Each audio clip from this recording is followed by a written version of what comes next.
A new, broader food security strategy is critical for the world, and especially for poor, hungry people throughout the world, because now, finally, after more than a generation, donor governments are saying it's about time that we help poor farmers improve their own production and their own livelihood in their own countries. What's a better way than dealing with food security than that?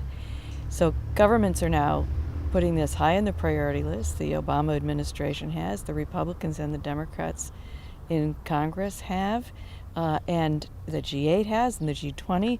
It's become a high priority. Food security. Isn't that good news? Now, some people say, well, but what about humanitarian food aid, for instance, over the long term? That shouldn't be changed at all. And I don't think the emphasis on food security overall and supporting poor farmers is going to impact on that. In fact, impact on it negatively. In fact, I think it'll impact on it positively for several reasons.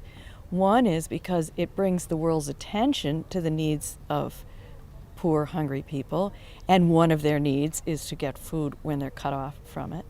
Second, it raises the profile of these issues to the point where people are saying, what can I do? What should my government be doing? And that includes helping farmers be more productive, and it includes giving food to people who are cut off from food.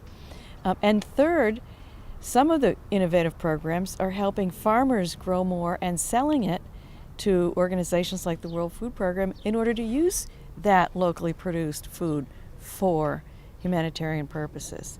So it's a win-win-win all the way around.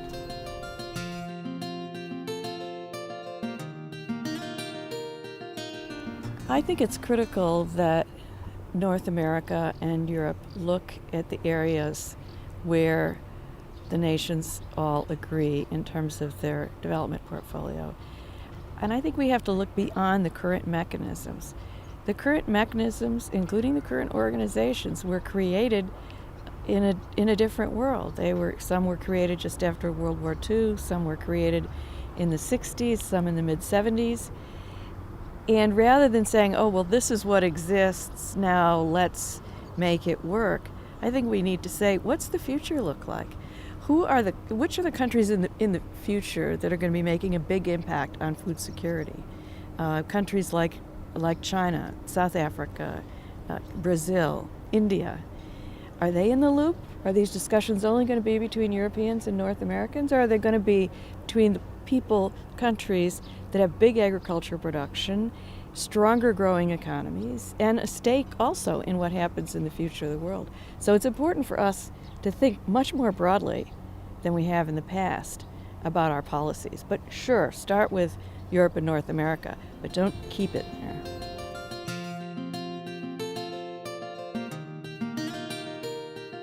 Well, I think that the donors have to say, what's the purpose of the Food Aid Convention? Is it useful? How is it in the past decade, for instance, been useful to assure and or increase the amount of food aid that's available? And they have to answer those tough questions first. Well, if they say yes, it's been helpful for A, B, C reasons, then the answer is, well, what should it look like in the future, and how can we expand it to include many more countries? If they say, well, it's there, it's a commitment, and it's there because it's been there, and we shouldn't change it, it'll send a bad message to that, I would say, wait a minute. It's got to be something that is going to be useful and helpful for the future. And if it is, invest in it, build it, grow it. And if it's not, let's open our minds to finding another way that is useful to assure availability of food aid for those most desperately in need around the world.